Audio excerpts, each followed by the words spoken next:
So, eto mga sangkay, itong si Sian Gasa ay may binunyag, no? Tungkol po dito sa mga player ng Ateneo, mga sangkay, na tinangay daw po ng dagat. Nako, mga sangkay, nakakagalit po ito at nakakalungkot itong revelasyon.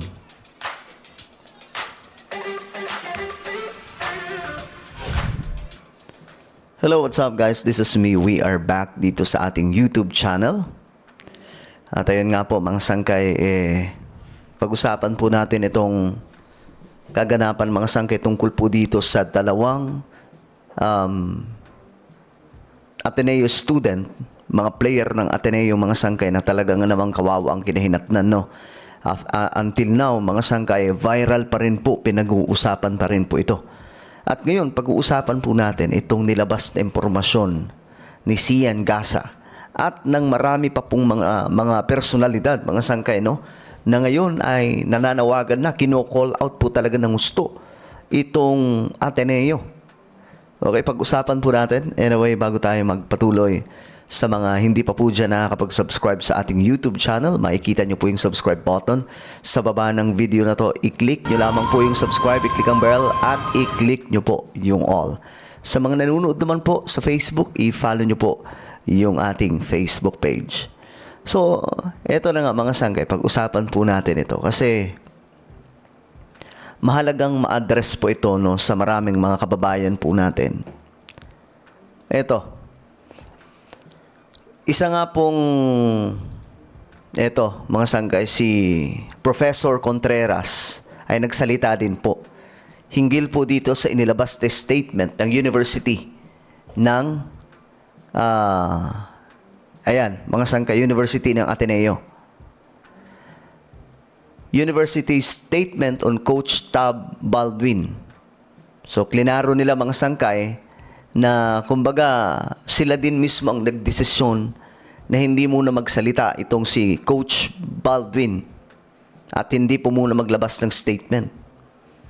Kaya mga sangkay, napatanong itong si Professor Antonio Contreras, bakit ba ang hirap ng paumanhin sa pamilya at akuin ang pagkukulang?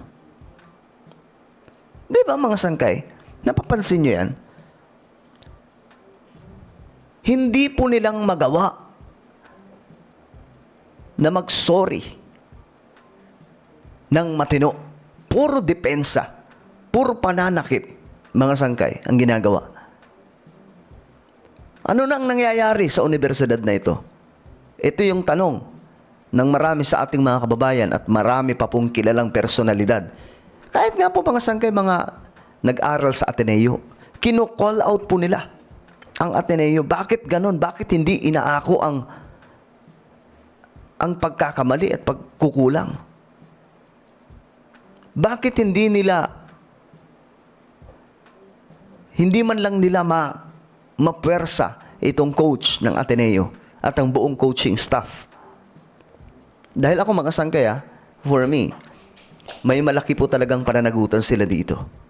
Naniniwala ako mga sangkay na lalong-lalo na po yung coaching staff.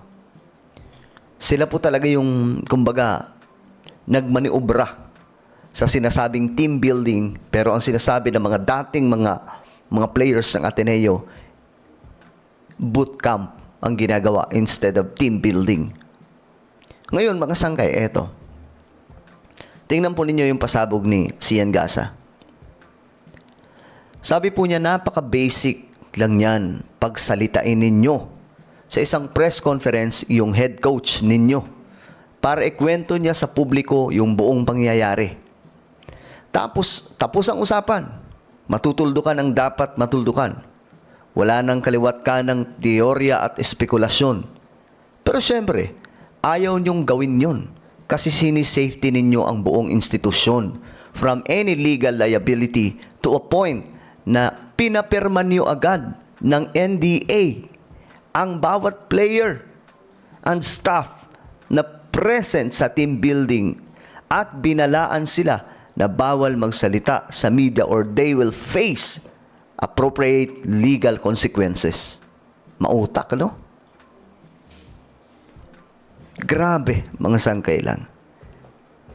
Kung ikaw ay Pilipino at hindi ka nababad trip sa ginagawa ng Ateneo ngayon, ewan ko na lang kung anong klaseng tao ka. Imbis na unahin ninyong ibalita sa pamilya ng yumao yung pagpanaw ng atleta, inuna ninyo pang magpadala ng abogado para patahimikin yung mga empleyado ng resort, pati na ang lokal na pulisya. Grabe. Nakipag-negotiate din kayo sa assigned investigator para ang ilabas nilang initial findings ay hindi against sa inyo.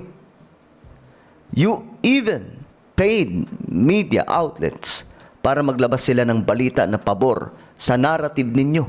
Ito po ay ayon kay Christian Albert Gaza or CN Gaza. Grabe. According to one of the players,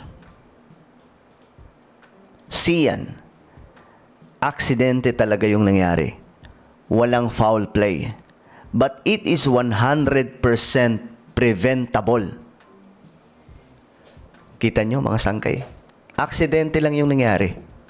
Pero pwedeng ma-prevent.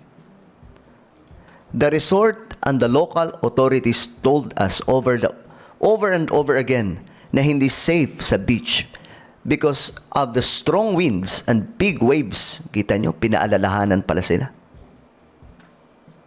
Pinaalalahanan pala sila. Pinaglakad kami about a few hundred meters away palayo sa beachfront ng resort kung saan walang lifeguard. At yung buhangin na inaapakan namin ay hindi stable. Kakilabot, mga sangkay. Just imagine kung ikaw ang nandoon. Diba? Imagine niyo na lang kung kayo ang naroon. Sobrang nakakatakot, mga sangkay. 4 silang magkakatabi. Nag-collapse yung inaapakan nilang buhangin. Then they were immediately pulled away from us by the big waves. Walang jet ski or speedboat nearby para sana ma-save sila. 2 players managed to swim pabalik sa shore. Yung 2 athletes ay hindi ma-account and it took more than 40 minutes bago makarating yung search and rescue team. Kaya malabo talaga na maabutan pa silang buhay. Grabe. Nakakapanginig ng kalamnan nitong information. This unfortunate incident is very traumatic for all of us, sabi po ng isang player. The school administration should be held accountable. They pushed us to do the team building drills sa isang environment na very risky with no safety measures in place. We hope that justice will be served accordingly with full accountability. You see, guys? Alam niyo mga sangkay, eto, tingnan po ninyo may papakita ko po ako sa inyong video. Tingnan po ninyo itong mga player. Ayaw pasagutin sa ina ni Rene. Ayan o. Ayan sila. Then, nagtanong, ikaw ang kasama ng anak ko? Opo, siya. Sabi dito. Then, may lalapit. May lalapit. Ayan. Pupuntahan. Then, sisitahin.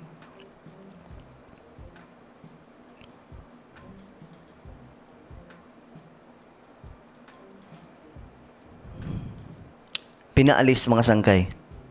O yan o, nakikita nyo? I don't know kung kasama yun sa legal team nila or what. Grabe. Avoided to talk to give information, sabi po dito. Ano ba? May tinatago ba yung Ateneo?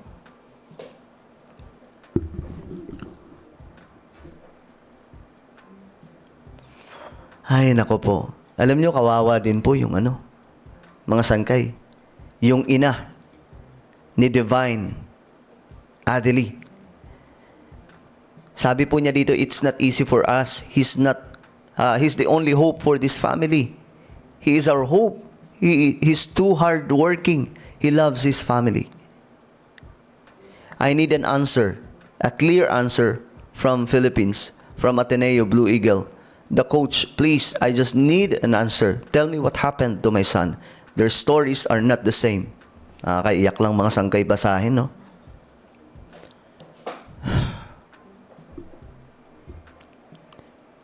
Grabe.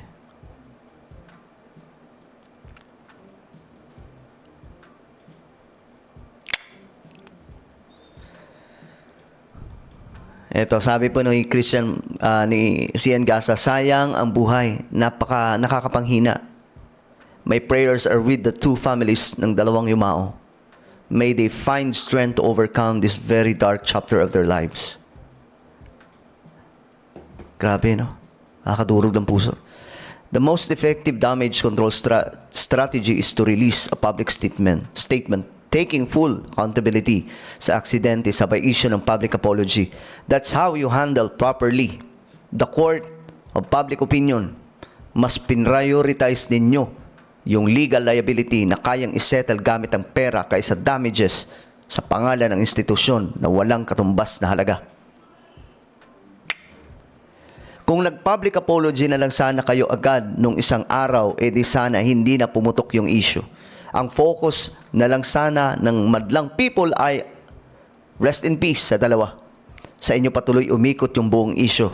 Kakaiwas pusoy ninyo. PR team ng Ateneo, palpak. Hindi talaga natin alam kung kailan babawiin sa atin ang buhay na hiram. Kaya araw-araw natin iparamdam sa mga loved ones natin kung gaano natin sila kamahal. Nakakaiyak, no? Mga sangkay, kung isipin lang. Itong dalawang manlalaro ay may mga pangarap sa buhay. They really want to help their family, mga sangkay, gamit ang kanilang talent. Pero anong nangyari? Guys, ako, mga sangkitiin ko naman, walang foul play. Pero may pagkukulang. Which is doon po sila posibleng makulong.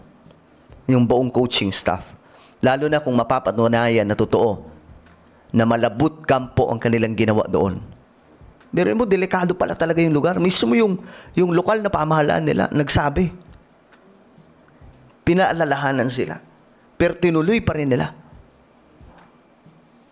Ngayon, gumagalaw yung NBI, DOJ, at ang buong pwersa ng gobyerno po natin. So, good luck sa kanila. Good luck sa Ateneo. Pero ako tahasan ko pong sasabihin na kung mayroong kinalaman dito, kung mayroong pananagutan dito ang coaching staff, kasama yung coach, dapat silang makulong. Dapat silang mabulok sa kulungan. Ano po ang inyong opinion, guys? Comment down below. Meron tayong YouTube channel. Ito po ay Sangkay Revelation. Hanapin nyo po ito sa YouTube ngayon din. Kapag nakita nyo na, i-click nyo po yung subscribe, i-click ang bell, at i-click nyo po yung all. Ako na po ay magpapaalam. Mag-iingat pong lahat. God bless everyone.